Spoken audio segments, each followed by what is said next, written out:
to Spinning Dreams. My name is Laura, and this is where I talk about all the things that I've been knitting or sewing or gardening. Yeah, all the things I like to make and get my hands busy with. So grab something to drink and I'll get started. So I have a finished garment. It's the elephant in the room. And this is the Anker's Summer Tee, I think it's called. Anker's Summer Shirt by Petite Knit. And it's very comfortable. I've done it in Knit Picks CotLin, which I have some left over. So I did it in this Swan color. It's kind of a creamy color. And it's my first time using CotLin, and I really like it. I've used Knit Picks Dishy, I think it's called, and for making dishcloths, and that was really nice too. So this is my first time knitting with this for a garment, and I've blocked it, and I even threw it in the dryer just for like 10 minutes, I think, just to kind of finish it off, just to see how it would go. And I think it's really nice, super soft, comfortable. So the pattern was really great. I was familiar with this whole texture here in the, what's this called? Yoke. It's been a while. In the yoke, I was familiar with this texture because I'd done Anker's jacket, I think it's called, for my daughter. If you remember in a previous episode, we did some hand spinning, my husband did, Mark, and then we hand dyed with avocado. And I did kind of like a marled effect up here for her, and it turned out really well. And I just loved how like effective yet simple it was, this yoke pattern. So I thought I would try it for myself for a summer garment. And it's been a while since I've done a garment, quite a while. So I felt like this was a good like short-term, like DK weight, short sleeve kind of investment of my time and money. So just to get back into the swing of knitting garments, and I'm really happy that I did. It's really gotten me back into the groove, and I really can't wait to knit my next garment. In terms of the pattern itself, I did change my needle size because my gauge, when I knit with the 4mm needles as recommended, the fabric I was getting was very airy and a bit too holey for me. I know it's meant to be a summer top, and so I think that's why it's supposed to have so much drape and air and maybe a little bit of holiness to it. But it just wasn't really my favorite. I thought I'm already like quite a loose knitter. My gauge is always on the loose side, and I almost always have to size down in needles. So I tried instead for a 3.25mm needle size, and I really loved the fabric that came out with that. And so I, instead of knitting I think a size 3, which would have fit me according to the gauge, I knit a size 4, and I think it turned out really nicely. It's a bit snug, but in a good way. Like it's just fitted, I would say, rather than, it doesn't have very much positive ease, like maybe a couple of inches of positive ease. Yeah, 2 or 3 inches of positive ease, I think. So, which suits me fine. And yeah, super comfortable. I feel like there's nothing really wrong with it. I love it. So I'm hoping to maybe do another one. Either maybe next summer, because I'm ready to move on to cardigans for the autumn. So, and hats and scarves and all those things.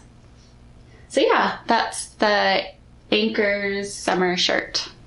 On my needles now is just a really small project that was inspired by thrifting. I went to the thrift shop earlier before we moved house a while ago. I'll talk about that maybe later at the end of the episode. But anyway, we went to the thrift shop and I found this really great cardigan that is just a long line rib knit cardigan. It's gray, kind of a medium gray color, a little bit heathered. It's really lovely though, and it fits really nicely, and I thought it would be a good staple. But it doesn't have any pockets, and like many people, I love to have at least one pocket to put my phone in, maybe like a Kleenex and, I don't know, chapstick, that kind of thing. So I decided to try my hand at constructing a pocket for this particular cardigan. And I have a really great match, I feel, in color with I think it's BC Garn Bio Balance. I've used it before for a couple of projects. And it's this kind of gray tone. It's not a perfect match, but it's quite close. And I don't really mind if it's a little bit off, you know, color-wise, because it's just a nice everyday sweater. It's not like, I don't know. It'll work. So, yeah, I just thought about it for a while, like what kind of pocket do I want to try and hack into this cardigan? Just something simple, really. So I went for a patch pocket, and I got a lot of help actually from this book called Mending Life, a handbook for repairing clothes and hearts. It's so sweet. I love this book. It's such a fun, like, heartwarming book. Like, I could just sit down and read it for fun, just while I'm having my cup of coffee or whatever. It's super sweet. I would definitely recommend it.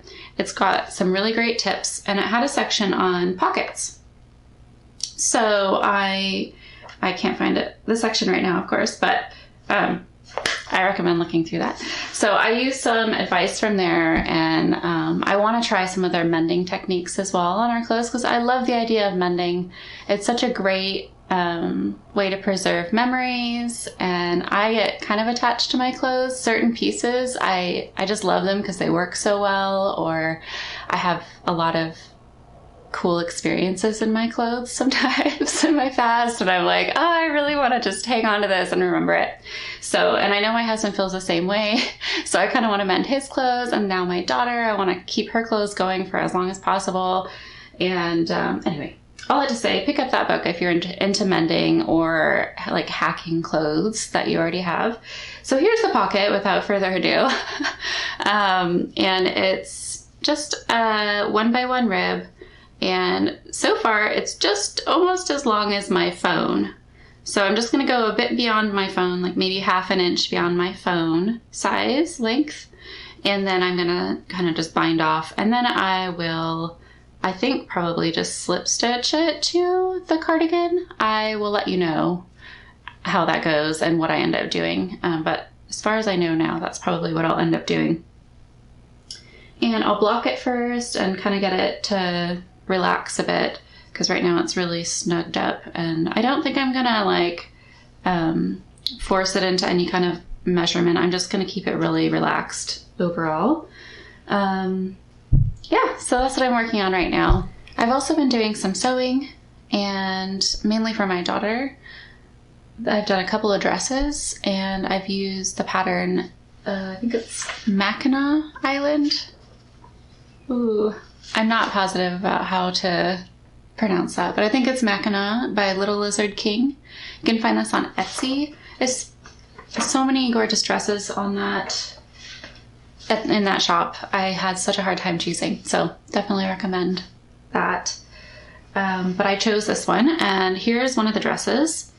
I used just a woven cotton, kind of a medium, lightweight cotton floral. And it has this very, very cute cutout at the back here, which actually is tied off here in the back. And there's some elastic here happening and some amazing pockets. Definitely had to do the pockets because Mabel, my daughter, is 2 going on 3 soon, and she loves putting things in her pockets, like things she finds on walks or things that are around the playroom. So yeah, and the ruffle as well. I loved the ruffle. There was an option for sleeves, and there are, I think, at least 3 different lengths. And I did this length, and I also did a yellow one for her that isn't as finished yet. I've got strings hanging off of this one still, so I need to finish it, but it's a shorter length, and yeah, lined with a different florals is what I wanted to do. But yeah, they're both lined here. They have great lining options there to make it comfortable and lay right. So I really enjoyed sewing these, but I did make a mistake, And it was like, when I realized I'd made this mistake, it was so frustrating, but I made it work in the end. But I'll tell you what I did. So I was sewing the skirt and I sewed the pockets upside down. Like, they're just patch pockets, but I had completely tacked them down. Like, not tacked them down. I completely sewed them down, like, as if I had done it perfectly and I was never going to take them off again. So that was super frustrating because it was like going to take me a really long time to undo 4 pockets. And I, these days, just feel like every minute counts. So I didn't really want to undo 4 pockets. So I just decided to flip the skirts upside down, which, because it's a gathered skirt here in the back, it's very forgiving. So while there's a slight kind of A-line effect in the cut, and it could be wonky, like if you flipped it upside down, then it would be kind of like inverted, you know? I felt like because it was so gathered, because there was going to be a ruffle, like it would hide all of my sins, basically. And I think it has. Like, I really can't tell. And when she's wearing it, I really can't tell. So I don't think it made a big difference to the whole fit or the effect of the flare of the skirt. But yeah, so my pockets are not as intended. Like, they're supposed to, I'll have to insert a photo here because the pockets are actually meant to be, the bottom is meant to be at the hemline of the skirt and not raised up a bit. Like, mine are above the hemline before the ruffle here. This line here can be the hemline if you don't do a ruffle, and the pockets are meant to kind of meet there, like be at the bottom there. But mine are a couple inches up from there because anyway, all I have to say, if you make a mistake, don't undo it yet. Just see if you can maybe try and make it work. It worked for me. Maybe it would work for you too. But yeah, the dresses are beautiful, beautiful pattern, really well laid out, really easy to follow instructions, very clear.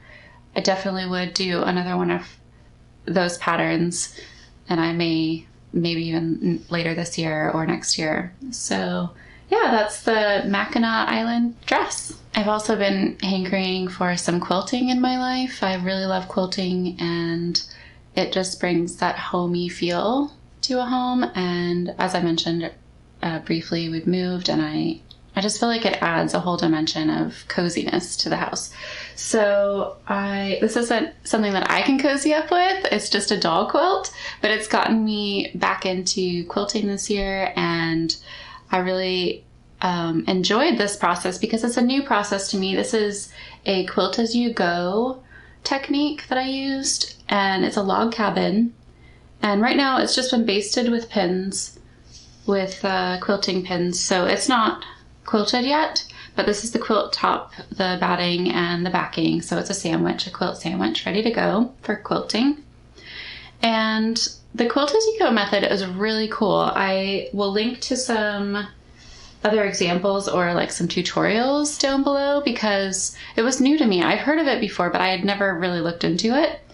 And it kind of just seemed like out there to me, but I looked into it and it's super simple and it was so fast. Like, it made my process so much faster. So I could get this done in just like an hour, a couple hours maybe at the most.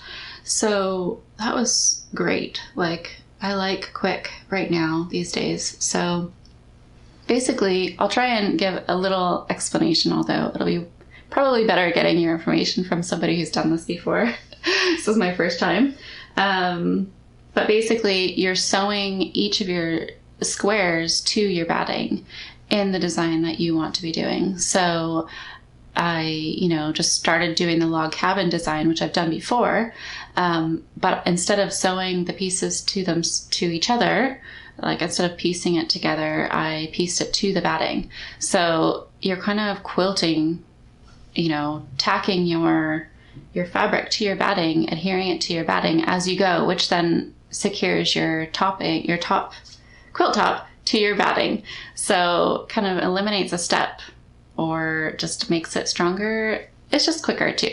So I really like the way it looks. It's not as perfect as my other like log cabin might have been because I was new to this process, but it was super fun too. I just put some music on. I got to grab through my, scrap bin and just pick and choose. And it was maybe more freeing for me to do it this way than to kind of plan out a whole layout of log cabin squares. So I don't know if that's just because it's a doll quilt and I took some pressure off of myself, or if it's really the quilt as you go method, but either way, it was really fun. So yeah, I would highly recommend doing quilt as you go. I'm going to do a binding here. I'm going to hand stitch a binding on, and it will fit on our little IKEA doll bed that my daughter has for her dolls. I've already made a cushion for it, and yeah, this will be the quilt, and I'll do a little pillow, I think, too. Because, don't tell my daughter, but she will be getting a little doll for her birthday in November. So I'm hoping to do a whole dress, bedding, and maybe a cardigan. I don't know. We'll see for the doll. So that's been fun. I'm so excited for autumn. I've already started coming up with all kinds of ideas for what I could do to make it super cozy. And I've got some yarn coming for hats for me and my daughter, and hers is going to be this tomato red color, and mine will be more of a neutral.